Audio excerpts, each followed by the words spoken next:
Welcome to the Leadership Decoded podcast. Here, we provide you practical approaches and actionable tactics to help you lead at your very best at work and in your everyday life. I'm your host, Dr. Will Ramey. I'm a former U.S. Army officer and combat veteran. I'm a current team and leadership development workshop facilitator and executive education adjunct professor. In today's episode, we're talking about leading up. Leading up is about the art of influencing those who hold positions above you, whether it be your boss, shareholders, or an external counterpart that has a higher position than you. Being able to effectively understand their needs and to be able to influence them towards the outcome that you desire is a crucial leadership skill. Let's dive in. This episode is brought to you by Sweat Tent, the industry leader of the portable at-home wood-burning sauna. Being a leader can be stressful. That's why I've been a sauna user for many years. Did you know that consistent sauna usage 3 to 4 times a week not only relieves stress and improves sleep, but it also enhances your physical well-being and fosters mental resilience and cognitive clarity to be a better leader? And you no longer have to go to a crowded gym or buy one of those expensive and bulky at-home setups to experience the benefits of a sauna. Sweat Tent is the most portable and affordable at-home sauna on the market. The setup takes minutes and can reach 200 degrees in under 30 minutes. Harness the power of the Sweat Tent sauna to lead with clarity and poise. Sweat out stress, ignite creativity, and emerge a more focused leader. All Leadership Decoded listeners will receive $100 off when you use code LEAD100. Visit sweattent.com today to get $100 off your purchase with code LEAD100 at checkout.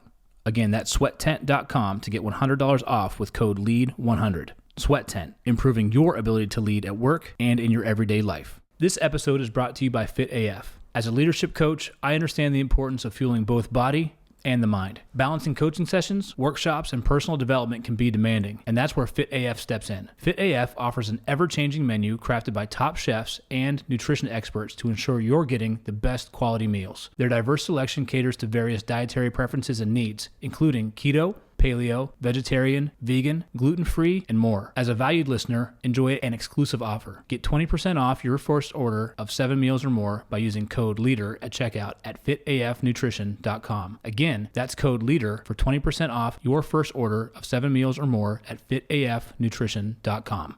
Leading up is the art of influencing and collaborating with individuals who hold positions of authority or influence above you.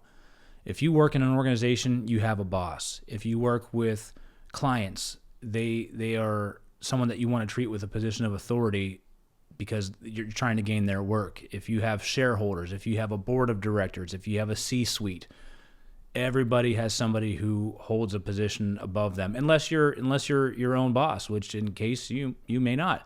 However, being able to lead up and influence up allows you to understand somebody else's need in order to gain perspective of what they want so that you can have a mutually beneficial outcome.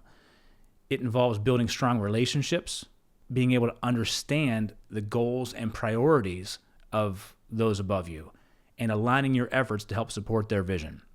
So whether you're working with a direct supervisor, whether you're working with a skip level leader, senior executives, board members, leading up is essential for helping you to drive your organization forward and achieve the outcomes you want to achieve. Successful leading up requires mastering several key principles. The first principle is being able to build trust and credibility. In order for you to build trust and credibility, you want to establish your performance, your reputation, time and time again. This takes time to do. Being able to deliver results, you want to demonstrate your integrity, your trustworthiness, and foster open communication with your superiors. Being candid, coming with facts, being prepared with every communication will help you build that trust and credibility. The second element is understanding the other person's perspective.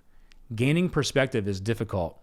You have to put yourself aside. You have to take yourself out of the center of the conversation and really, truly step into that other person's shoes. So you want to take time to understand what is that other person's goals? What's that other person's challenges? What pressure do they face day in and day out? Once you understand those, you can then know where you want to position yourself to help, to provide that support.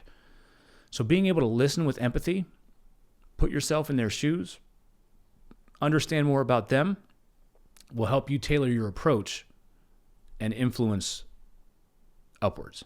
Next is being proactive and solution-oriented. You want to be able to anticipate the needs and opportunities of that boss, of that senior executive, or of that shareholder. So you want to be open to proactively offering solutions. You want to be open to proactively offering recommendations. You want to see what they need and then be able to add value through your initiative, through your solution-oriented behaviors. Anticipate the needs of your boss. Once you understand and gain perspective of what they face and what challenges they have, now you can lean forward as far as you can to be able to help build and deliver solutions. The next element is communicating effectively. Being able to clearly articulate your ideas, your concerns, and then use persuasive language in order to get the decision you need to get from them, to get the resources you need to get from them. Tailor your communication style so that it resonates with the preferences and priorities of the person above you. And the fifth principle is seeking feedback and being adaptable. Solicit feedback from your superiors, from your senior leaders, from your bosses. Be open to constructive criticism. Use that feedback as an opportunity to grow, to develop, and to shape your approach so that you can be successful each and every time you have an engagement. I want to share a story with you about how I typically start to establish a relationship with a new boss so that I can set and plant those seeds to grow for a mutually beneficial relationship. I can provide support to them and then be able to influence upwards. And it's a very simple approach that I take time and time again. When I move into a new position, one of the first conversations I have with my boss is a one-on-one conversation that I establish. I proactively reach out to them and set time up on their calendar. What I want to get from that conversation is, what does success look like in my position? What is your view of success in my position? So I can hear from the person above me of what they see, what they envision as successful performance in my position.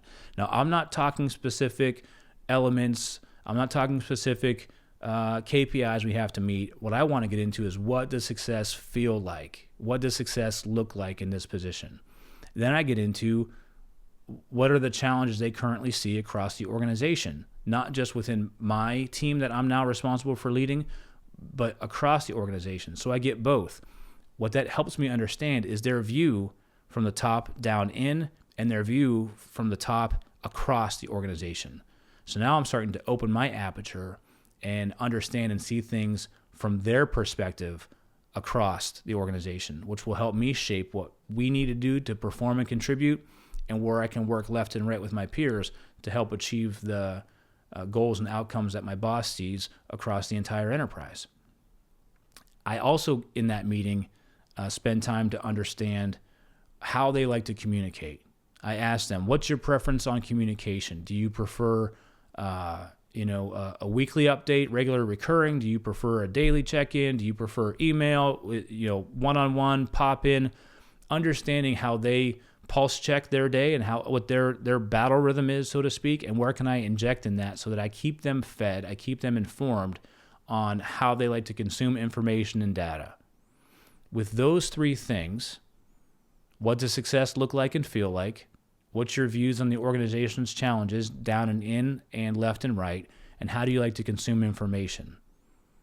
That sets me up right away, early in my first 30 days, to understand what it is I need from my team and how I can contribute to the overall greater good of the organization that aligns with the priorities and preferences of my boss. And that's what it comes down to, having the courage to ask. That was a shift for me. When I first got into leadership positions, when I first got new jobs, I expected my boss to have that meeting with me. I expected my boss to set that conversation with me.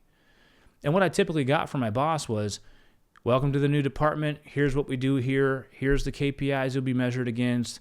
Here's how I, expect you to show up. And if you have any questions, let me know. So it was very much top down. What we didn't get into was their perspective. What we didn't get into was how they felt about the organization. It was very much one directional.